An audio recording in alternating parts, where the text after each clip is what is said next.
This episode is brought to you by BioGaia, a probiotic brand trusted by families like yours. From newborn drops to daily support for all ages, BioGaia is one of the world's most researched probiotics, available at larger boot stores. Welcome to the Project Baby podcast. I'm Natasha, I'm the editor of Project Baby, and I am mum of 3 boys. Today on Project Baby, we are joined by Lucy Upton, children's dietitian. She's over 15 years experience dedicated to helping babies and children find the joy and love with food. Lucy is a mum, author with a master's degree in nutrition, paediatric dietitian and feeding therapist. Welcome. Thank you. Thank you for having me. So I think the topic to start with is the question that every parent is asking, is when is the perfect time to start weaning? Yeah, and you know what, it's quite contentious sometimes, isn't it? And I see lots of people going at each other in comments around exactly the right time. So I think, baseline, we take sort of guidance and recommendations. In the UK, we have the NHS and they say around 6 months of age. And that's in line with the World Health Organization. But what I always encourage parents to do is interpret that around comment by paying attention to their baby.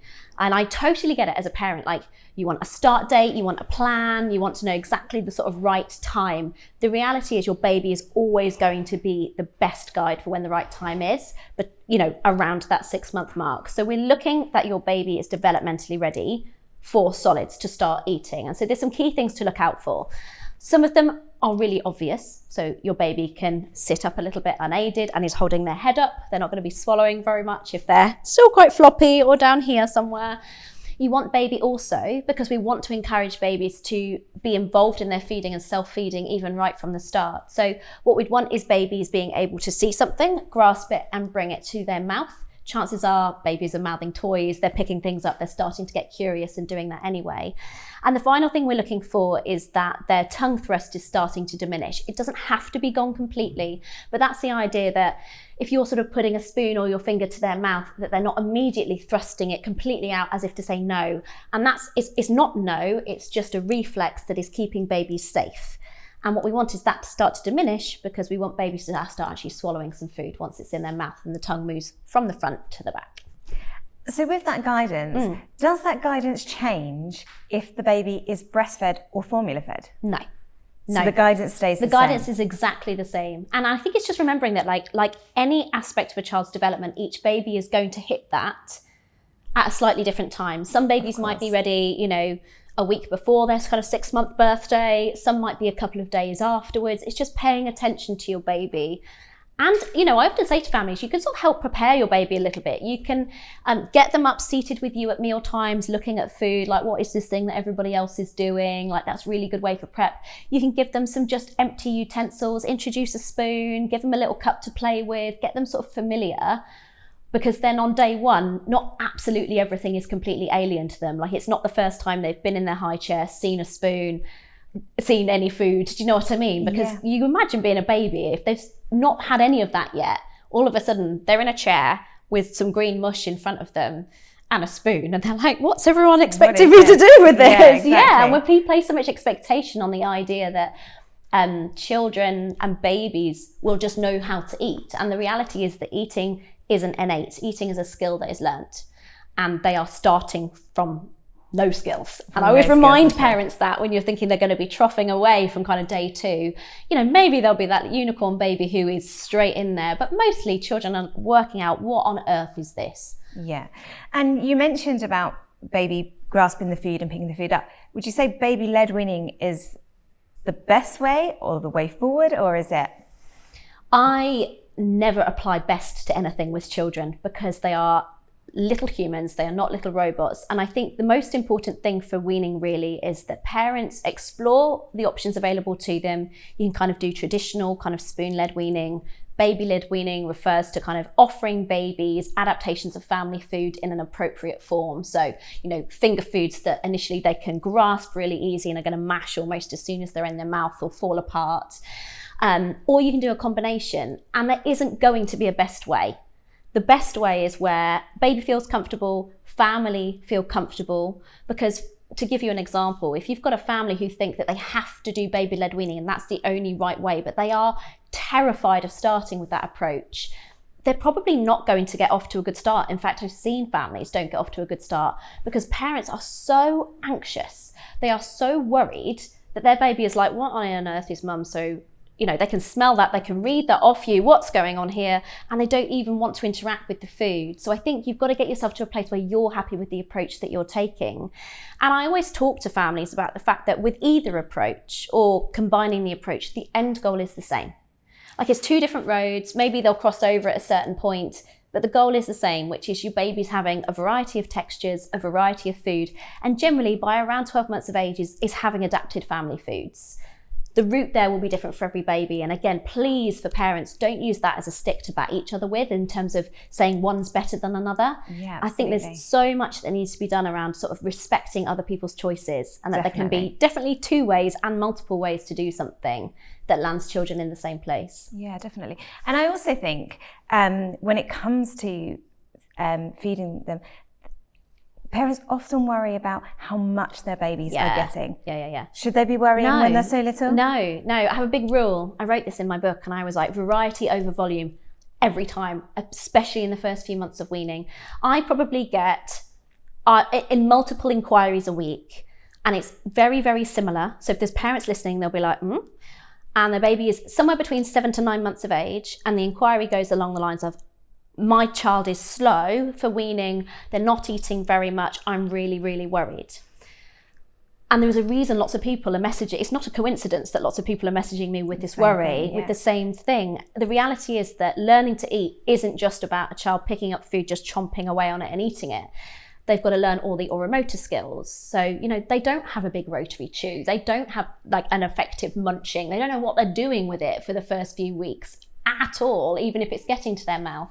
Lots of babies will be learning by mashing it, squashing it, giving it to you, chucking it on the floor, just looking at it and going, what on earth is this? Like, and sort of picking that up. So, I say that journey is going to be different for every baby. And if you happen to stumble across a video of a 7-month-old who's already on 3 meals a day and seemingly eating everything, they may well have started weaning closer to 4 months, you don't know. Yeah. And have had way more experience and opportunity so far because that parent started earlier. And also, I speak to lots of families about the fact that alongside learning to eat, between that kind of 6 to 12 months, there's lots of other big milestones babies are pushing towards. They may well start babbling. They're going to be learning to crawl and potentially starting to learn to walk. And actually, when you have these big pushes in development in another area, their gross motor skills, their fine motor skills, we're asking them to do a lot. If we're like, I'd like you to learn to talk and walk and eat. Do it all, please. And I remember watching with my daughter, I was like, oh, she's not really done much different with food the last 2 weeks, but she'd started to crawl. And then once she'd mastered crawling, all of a sudden we had more in terms of exploration of food and doing things with it. And I think it's hard to do as a parent because we like to be in control. Yeah. And letting control go and going, I'm offering you a variety of foods. I'm giving you the opportunity, the experience. I'm showing you what to do. Yeah. I think that's the other thing I say to lots of families is that what we sometimes see, and I see it a lot, is food will go down on a high chair tray or down, and then the adult that's there is sort of just sitting, looking at the child, like expecting them to do something. And children will take their cues from the trusted adults around them. So if you've got just a few bits of that food, if you're showing and exaggerating with them, they may well be more likely to model. They might not that day. They might just be like, not today. Yeah, whatever. But they are more likely to do something if you're showing them what to do. And naturally, parents do this in so many other scenarios. Like if you've got a new toy, you show them how to use it. You're like, bing, bing, bing, look, it's a xylophone. And then they're like, that does that, otherwise they have no idea what they're doing. So sort of eating together with your child, accepting the fact that volumes won't necessarily be huge. They might be mouthfuls for what feels like quite a long period of time. But there'll be a point at which it flips for most children where they are feeling more confident, they've had more experience, they're building that kind of oromotor skills that they need, they're happy with the sensory side of things. Oh, look, some things are dry, some things are wet. And almost every parent says to me, oh, it feels like it's just clicked. Yeah. You know when the baby does that classic, you put the food in their mouth and then they spit it out. Yeah. And it happens to everybody. All the time. Yeah. Absolutely to everybody. Do you then go, do you know what, they're not hungry? Done. Move on. Or do you try and find something else? What would your recommendation be? Like, so say, for example, that child hasn't eaten very much. Yeah. They're spitting it out. Yeah. But would you say try something else, try something with a different texture? Park it and move on. If you've offered a few foods, a deconstructed meal or a few food groups on that tray, say you give them some sweet potato wedges and there's been a bit of grated cheese and some avocado or something. If they've interacted with it, this, that and the other, and then they're kind of done, move on. No, move on. Move on, because they'll also sense if you're starting to pressure or persuade.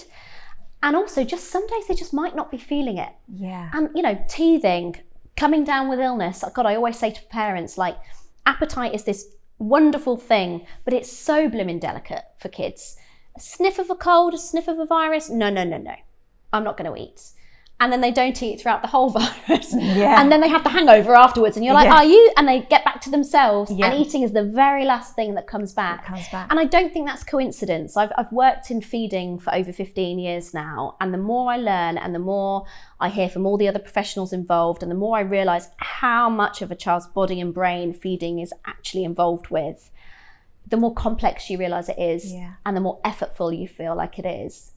And you go, well, of course it's the first, that we're going to do this hard thing last. Yeah. It's not as easy as we perhaps think it is, even though for so many of us, eating's just second nature, right? Yeah, of course. Yeah. Until you feel unwell or until it's hot and you're not really hungry. You know, it's all of those things. So trust your little one. Trust your little one. Yeah. Yeah, and it's interesting, isn't it? Because it's when we touched on like the control as the parent and having to let that go slightly. Yeah. Now I found that really difficult with my little one, and he loved just to cake himself in a yogurt. And it's really hard to watch because I'm like, oh my goodness, what am I going to do next? Oh God, like, run the bath what is now. the next run the step? Bath. And it's hard, isn't it? Because you're like, can I just do it with the spoon for you? Yeah. Whereas your advice is to get messy? My advice is absolutely let them get messy. So babies learn about their environment and they explore with their senses. They're constantly looking at things. They're constantly picking things up. You'll have noticed they're constantly putting things in their mouth. In the kind of development world, we'll often describe it as like sensory motor learning. They're learning with their body and this big sensory system, the world around them. And so much that we learn about food is through all of our senses. It's not just about tasting, is it? Like if I blindfold you, you'd probably still be able to tell me about stuff with that food, about that food, if you put your hands in. It's cold, it's wet, it's crunchy, it's really hard. And immediately your brain is starting to go, it could be this food, it could be this food. Oh, when it comes to my mouth, I'll have to crunch that. Oh, I could use a spoon with that. All of that experience without even looking at it and knowing what it is. So eating is a very sensory experience. And I'm a big fan of just letting kids get on with it. It's very good. It like lets them learn about food, get familiar with food. There's similar kind of sensitivity in terms of nerve endings in your hands as there is in your mouth in terms of kind of discrimination. And we all know that because we're tactile, we work things out. So children will often, parents will say, well, they're just playing with it. And I'm like, well, they learn everything else through play. So that's okay. Yeah. But this is brain starting to build neuron pathways. What is it? What am I going to do with it? But it's so hard because as parents, you see the success as they've eaten the meal, they've got a full tummy. That's what success feels like with eating, doesn't it? Like, they're doing it, like they're doing it really well, but they've got to do all the other learning stuff first. Yeah. And let them get messy. Yeah. Good bibs. Good bibs and a soft cloth. And on that note, I always say to parents, like, don't try and clear them up throughout the meal time. When you're like, oh, let me just get that off there. Or let me just scrape this spoon and just leave it. Let them be okay with it. And you're desensitized to it over time, the mess. Okay, so talking about bibs. Yeah.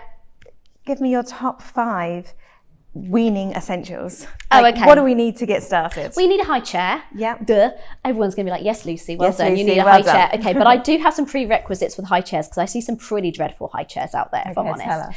So high chair needs to be able to make sure a baby is sat in a good upright position. Please don't have ones or feed your baby when they're reclined. That's a huge choking risk. Ideally, you want one with a tray that's really easily accessible or maybe can move or you can take it off and eventually bring baby up to the table. And I know that sounds silly, but I see so many trays so far away from the baby can't even reach it, or they're kind of leaning forwards out of a good position. So a nice sort of compact with a tray. The other thing I would say is if you can, either add it or look for a high chair that has an adjustable footrest. And people who know me will be sick of me banging on about this, but the idea of needing your feet to eat is so important. And I say to parents, if you're sat on a chair, your wonderful blue chair, take your feet off the floor. Yeah. and immediately your core's engaged, right? Yeah. Because your brain is like, oh God, I might fall and hit my head. I need to keep upright. And the more effort, that if a baby's swinging, I see feet swinging for children all the time, they've got no stability. So you'll see babies lean to the sides of the high chair, or you'll see them tire much quicker because their body is much less able to focus on the task in hand, the food in front of them. It's very much focused on keeping them safe and upright. So feet. You need your feet to eat. So high chair with a footrest or an adjustable footrest, or a adapt one that you can kind of move your tray, or they can reach the tray, that isn't reclined. And ideally, I do love something eventually that means you can take the tray off and bring them up to the table, because from about a year of age, that's really helpful, bringing them up to where everybody else is eating. So good high chair, bib if you want one, your choice. Do you know what? Admission from a dietitian, I sacked off bibs in the end. Not your thing. She hated having them on, and I just couldn't be bothered with the battle. So I was just like, whatever. Done. I RIP vests. They're gone. But some people will like a full coverall, and you can get ones that clip underneath and catch all the food. Some people like just something that's going to cover the front, but a bib. If you're planning on doing kind of any kind of purees or mash, you might want a blender, but don't spend too much money. You don't need to. Hand blender will do. You'll be like, oh, I'm not using it anymore after a handful of weeks. Some good cutlery for baby. So I would say lots of weaning spoons, understandably, are quite long. And obviously have like a small silicone tip, and that's fine if you're supporting the feeding. But when babies start to get used to spoon use themselves, you will find that they have that sort of short, fatter grasp. So shorter, fatter handles that they can pick up, where they're not like, ooh, ooh, this long stick has got to try and get it in my mouth, can work really, really well. And a cup. And ideally, a small open cup is a great place to start. One that they can get their hands around, that isn't going to hold like 200 mils of water that's going to inevitably end up on your floor and all down on them. Something that holds 20, 30 mils that they can just start to learn to sip from. Yeah. As a parent, you want to do everything you can to help support your little one and their tummy. BioGaia Protectus Baby Drops are a probiotic supplement that's suitable from birth. Just 5 drops a day on a spoon, simple, gentle and easy to use. BioGaia is one of the world's most researched probiotics, and it's not just for babies. There are options for children and adults too, all designed to support the natural balance of gut bacteria. So whether you have a new baby, toddler, or looking for gut support as an adult, BioGaia is with you every step of the way. You'll find the full range at Boots, in larger stores and online. When we talk about tummies and food allergies. Yes, big topic. Yeah, massive topic, right? Yeah, probably see more people talking about it now than I have done I've done this job for a long time, and I would say in the last 5 years, a lot more, obviously, kind of rightly so, focus on managing children who have food allergies, but also what we can do with weaning to help prevent food allergies, like stop it in its tracks. Yeah. And a lot more tummy troubles or worrying about what's going on with kind of developing and evolving guts. So let's start with food allergies. Yeah. Let's break it down. Okay. So can you prevent some? You obviously can't prevent all allergies, but are there some that you can help prevent or? So the short, succinct answer to this is yes. The key thing that has really transformed the way that we introduce foods to babies and allergens to babies over the last, we started seeing this coming out like a long time ago, but it takes a little while to trickle down to kind of generalized advice and population advice. What we very much understand now is that to essentially halt allergy development in its path if a child isn't already allergic to something, the best thing we can do when we start weaning is give them those foods. And to put this really simply, it's essentially saying we are not going to leave that door open for food allergy. We're going to shut it by giving it to the child. This is something that terrifies tons of parents. I see them thinking they have to go and sit in a car park with a spoonful of peanut butter. And I have literally walked past a family in a car doing that, and I wanted to be like, you don't have to do it. Because understandably they're terrified. But essentially what we want is to get those food proteins down to the gut. And we know that the gut and the immune system are close friends in the gut, where that's where food should be, in the gut. And the immune system is labeling that food as safe. Okay. What we don't want is delaying that, which in the background can mean that sometimes some children, particularly children with eczema, are sensitizing in the background and may go on to be or are already allergic to those foods, because the immune system is getting information about that food a different way, like via the skin. Okay. So I'm always just like, get it in. Like once your baby starts weaning, get it in. And there's even for some babies, those with quite severe eczema that might have been early onset, they need, steroid cream for management. It's quite widespread. There is some guidance now that under the care of a health professional, so like a dietitian, we would be thinking about introducing certain food allergens like egg and peanut before 6 months of age, proactively. And there is good research now that supports that when we do that, we can stop the highest risk children going on to be allergic to those foods, which is amazing. I mean, it's something that parents didn't previously have in their arsenal to be able to use. It's just about, I think, for parents giving them the confidence to do that. And as I say, anything prior to 6 months of age or that high risk group, go and speak to a health professional who should be able to support you through that. And just because, say for example, I have an allergy, it's natural to think, I'm going to pass that to my children, right? Yeah. Not always the case? No, I mean, so evidence doesn't actually show that direct inheritance is very common, bar perhaps peanut to a degree. But the reality is that we can't do much about our genes. No. I am surprisingly not actually drowning in hay fever right this moment, but I am such an atopic individual, and I'm like, I wonder if my little one will be scot-free.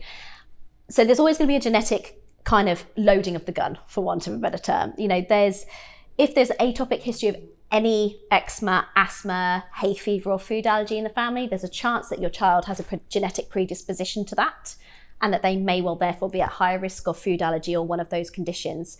If you had an egg allergy, it wouldn't necessarily mean that your little one was going to have an egg allergy. It doesn't quite work as distinctly as that. Right. So they might be an elevated risk. So yes, they're at a marginally elevated risk of food allergy, but much higher than that. So it's kind of stepwise. Higher than that is a child who's got a food allergy already. So it might be a little baby who's already got a cow's milk protein allergy. The highest of high risk is children who've got eczema. There's evidence that they're like perhaps even up to 50 times more likely to develop a food allergy. Oh, wow. That's a big, big risk factor. And I think, on that note, if you've got a baby with eczema, please go and get some support about, one, managing the eczema, and then two, thinking about how you might approach weaning with a few adaptations in terms of looking at that food allergy risk. So interesting. We touched on the gut. Yeah. And we said how important the gut is. Yeah. How can we look after it? Oh, lots of things. And I think gut health is such a buzzword now, isn't it? And everyone's talking about it in the adult arena. And whenever that happens, I sit patiently and wait, how long is it going to be till someone's going to ask me about kids? And I, again, people who know me well will know that I am a constant advocate for the fact that actually the time we should focus on most for optimizing gut health is the early years. And we know that a baby is essentially, from the moment that they're born, starting to accumulate that community of bacteria in their gut.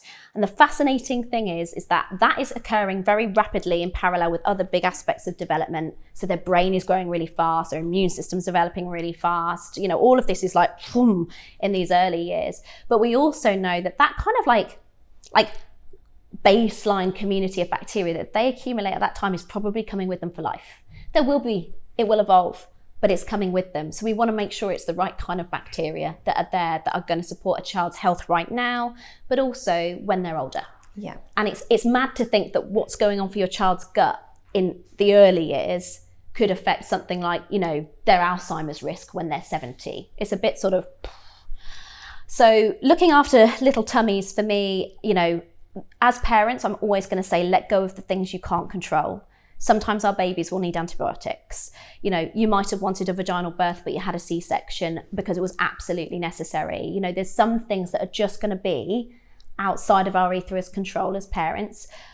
Gratefully, there are lots of things that we can do. So, early feeding, breast milk is absolute rocket fuel for the gut. Any amount of breastfeeding or breast milk is always going to be great. And then when you get to weaning, you have a real opportunity for evolving that microbiome to be very, very healthy. And unfortunately, I see lots of advice out there that isn't really supportive of that. So, oh, you should give them carrot for a week and then move on to something else. And actually, we know, and there's been even more studies out this year that show one of the best things you can do for the gut at that time, which affects things like allergy risk and a whole load of other things, is diversity, which basically means let them eat, give them a load of food. Plant-based foods are always going to be best for the gut microbiome. So thinking about fruits and veggies and, beans and legumes and nuts and seeds and those sorts of things, always going to basically help feed those sort of friendly gut bacteria. And then there's going to be a cohort of children as well who might be having those sort of early tummy troubles that we see with babies. Like I had a very colicky little one, like really colicky, really unhappy tummy, and I see a lot of reflux and I see constipation and those sorts of things.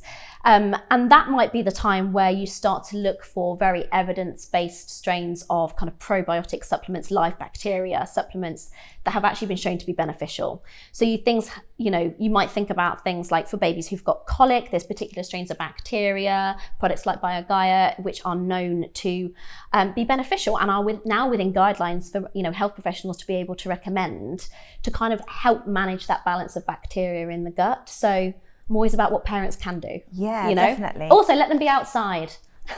Let them be outside. Let them roam outside and get dirty. Yeah. And I remember listening to a really interesting lecture and it was all just about outdoor play and why kids are drawn to just being like feral. In it. For want of a better term. Yeah. But wanting to be feral. And I watched my own daughter afterwards and I was like, it is like they seek it out. I'm there being like, don't put that in your mouth. Don't put that in your mouth. Oh no, not the dirt. And I'm like, why are they doing that? And actually there's probably good reason, soil, obviously I'm not saying eat loads of soil, but being outside and in that sort of outdoor arena is really good for the microbiome too. So picnics. Lots and lots of picnics, lots of picnics.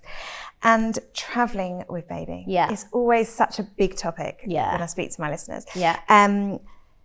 How can we travel with our babies whilst making sure that they get the nutrients they need?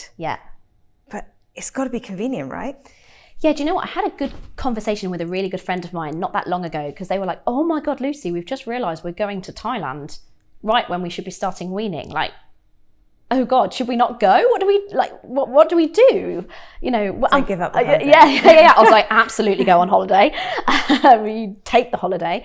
So I think it's about being pragmatic, isn't it? So think about where you're going. Think about, depend on location. Think about what food is going to be there. Are you catering for yourselves or have you got an all-inclusive?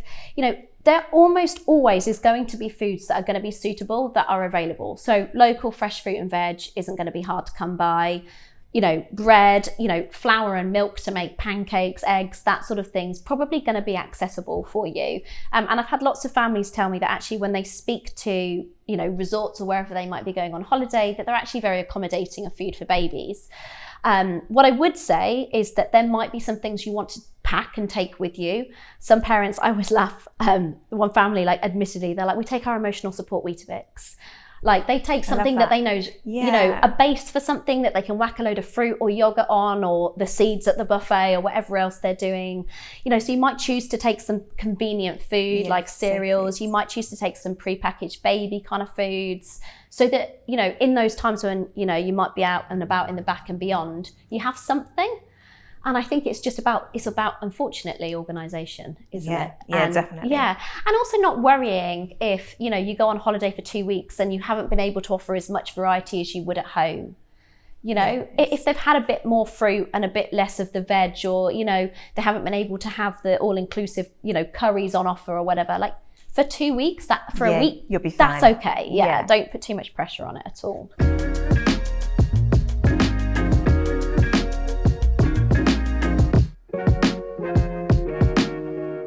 So I do have some questions from our readers. Okay.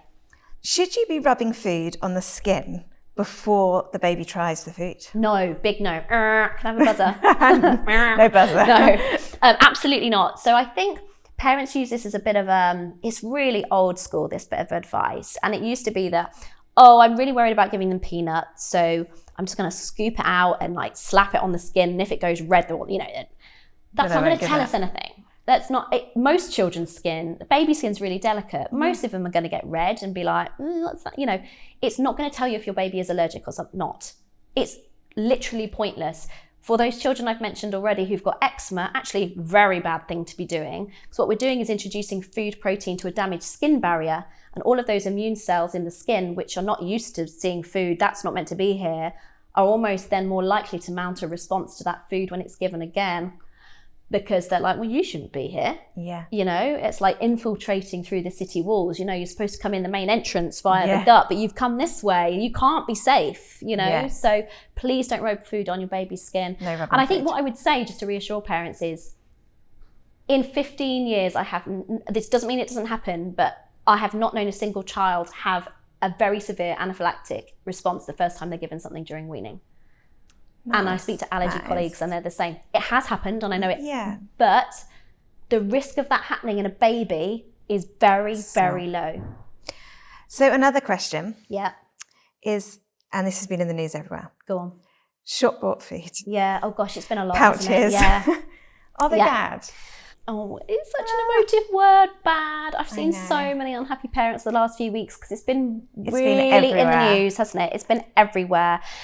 And I think, you know, the first thing I want to reassure any parent who's ever given their baby these foods, which by the way is me included, And me. you know, and we would look around the room, is that absolutely, yes, we need to be thinking about how often we're using them and which ones we're using, but now and again, not a problem. You know, you can incorporate these foods into a balanced and varied weaning diet, no problem at all.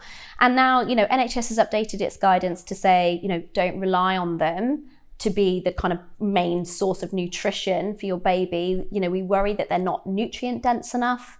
We worry that they're missing out on key nutrients babies need, like iron and even vitamin C. And also they kind of don't have that natural variability that food has. Kind of, if we were to make it, like if you made a spag bol and I made a spag bol, it would taste a little bit different, the texture would be a bit different, we put different veg in it, and that sort of natural variability is quite important for kind of learning how to eat and developing that experience with eating. So kind of across the board, we worry that it's not going to give basically the best opportunity for a child to learn how to eat and gain experience with food that we would then want them to go on and eat for health. So now and again, in moderation, fine. Please don't feel burdened with guilt if you have or continue to give your baby some of these foods, but do try and consider it in the wider context of their diet and kind of give plenty of whole foods, family foods too. I think that's really great advice. And the last question is, how soon should parents start thinking about their baby gut health? Oh, like day one. Day one. I'm like, just like boom, that. your baby's out. Let's no. God, you've got a few other priorities, haven't you? Yeah. Something that I encourage parents to think about right from the beginning. So, you know, whilst there's, as you know, we sort of talked about, there's not always lots that you can do around maybe how your baby was born or even where you live, right? We know that there are differences in the gut microbiome from, you know, people born in the UK to people born in Africa. Like, obviously our environment is different, but being aware that there are things that you can control, or you can kind of make some decisions about, like what foods you give them when they're weaning, how you approach managing tummy troubles, like looking for well evidence-based probiotic strains, giving them, as I say, plenty of variety during weaning. Think about those plants. There's lots you can do, and it's just being aware of that. And it's hard, isn't it? Because I always say to parents, like, the gut is so invisible. Like, you can't see this community. Like, there's more kind of bacteria and or everything else down there than there is even cells in the body, but we can't see it. You just, you know, it's there and it's important, but it's sort of not very tangible. So, yeah. Okay, cool. And I have got to say, to end with, some myths or facts. Oh, I get my buzzer back out. No buzzers. Go on. So, babies should only drink cooled boiled water. Under 6 months. Under 6 months. Yeah, from 6 months, tap water's fine. Tap water's fine from 6 months. Let me say that loud and clear. Tap water in the UK is fine from 6 months of age to offer your baby. I love that. Yeah. Baby-led weaning is the preferred or best way to wean your baby. Not best. Not best. Might be best for some children. It might be best for some families, but it's not the only way that you can wean your baby. And it's also not the only way you can be led by your baby. Like, we talk about reading babies' cues. You know, if they're turning their head and pursing their mouth shut, they don't want any more food. If they're leaning, exploring, opening their mouth, they do. You know, baby-led for me really describes a way of tuning in and being attuned with your baby. And you can offer them a variety of foods and a variety of textures, regardless of which approach you use. So yeah, and what's right for what's one right family. for you and your family. Yeah, exactly that. You should introduce one new food every 3 days. Me on my buzzer. Oh, Me. No. I see this advice everywhere, and it's particularly sort of often touted towards, maybe babies who've had reflux or babies with sensitive tummies and things like that. My main concern, and the main concern of lots of health professionals and researchers in this area, is that is too limiting for your exposure. So if you did one new food every 3 days with your baby, it's like 10 foods, like in a month. Like that's not much at all. You're limiting their opportunity to learn and to be exposed to those foods. So you might take that approach when you're doing gradual introduction of allergens. We'll do 3 days of peanut, okay, they're fine. We'll do 3 days of sesame, okay, they're fine. Do you know what I mean? And you're not introducing other allergens at the same time. But with other foods, absolutely not a rule people need to follow. Love it. Babies should be encouraged to get messy during weaning. We touched on this earlier. We did, yes, absolutely, yes. Embrace 100%. the mess. Embrace the mess. Yes, absolutely embrace it. I mean, don't get me wrong, you'll be cursing when you're wiping stuff off the walls. Have the bath ready. Have the bath ready. Let them get messy. Shower them down. Shower them down afterwards. Let them eat in the garden. Yeah, weather like this, I'm like, hose? Bit too cold. You heard it here first. Yeah. Common food allergens should be put into your baby's diet during weaning. Yeah. Yeah. From the moment, once you've got going, get on going. with it. Yeah. Egg, peanut are the best ones to start with. Egg, peanut and sesame, I would They're the ones everyone is worried about. I know, right? Isn't it just? Yeah. I'm like, do the hard stuff first. Yeah. Also, I always find that once parents have done one, so like they build themselves up to do something like egg, and then once they've done one and it's been okay, they sort of, that renewed confidence comes in with just cracking on and getting the rest in. Yeah. And just, it's not a question. Well, it's a question from me. Go on. So if you introduce something to your baby and they come up with a contact, like a little redness branch, Yeah. do you go, they're allergic to it? No. So contact reactions are often triggered by either acidic foods or those high, so the real term is in natural vasoactive amines. So things like histamine. Histamine, what makes us red and itchy? Yeah. Like all the hay fever sufferers in the room are like, oh, give me the antihistamines. But when it comes to your baby, they've got very delicate skin, as we know, that beautiful soft baby skin, or they might have, eczema or something like that. Foods that are acidic or high in some of these vasoactive amines, like histamine, are likely to flare where they've made contact with the skin. And that will be a sort of red blotchy rash. Your baby won't be bothered about it. It won't spread. There are no other symptoms of allergy, and it kind of goes away on its own. There's no need to keep those foods out of their diet. Tomatoes, common, always aubergine. See it, every child with aubergine. Spinach, strawberries, even things like banana and avocado. So just keep. Yeah, you can add a barrier cream. So if your baby does get really sort of irritated, like it's coming up every time, then just a bit of barrier cream before they have those foods is absolutely fine and normally do the job. I love it. Yeah. So on this podcast, we close the podcast with one question. Oh God. What is it? It's a question I haven't prepped you for. Oh, you haven't prepped me? Okay. I haven't. What is your love language? Cooking me dinner. Cooking you dinner. I suppose that comes in the acts of service though, right? Doesn't it? Yeah. Food. Are you surprised that for a dietitian it's food? No, I love it. No. Yeah. I think because so much care can come into that. It's like, it's the effort that goes into it. We were talking about this before. Like when you haven't seen people for a while, like it's probably my love language I give other people too. I want to like make nice food, think about their favorites, go out and buy the thing from the farm shop. Yeah, food. Yeah, food. God, such a cliche, aren't I? No, not at all. Dietitian. Lucy, it has been amazing. Thank you so much for coming on to the Project Baby Thank you podcast. for having me. So if our listeners want to find out more about your services and check out your socials, where can they go? So you can find me kind of across almost all social platforms as Children's Dietitian. Dietitian spelt with a T-I-T. Say tits, not ticks. Dietitian. You can find me on my website, www.thechildrensdietitian.co.uk, and I have churned my 15 years of experience into a book as well. So. I love that. I will link all of that below. And thank you so much for joining the Project Baby podcast. And if you would like to hit the subscribe button, then you'll be able to join us on the next one. And we look forward to seeing you then.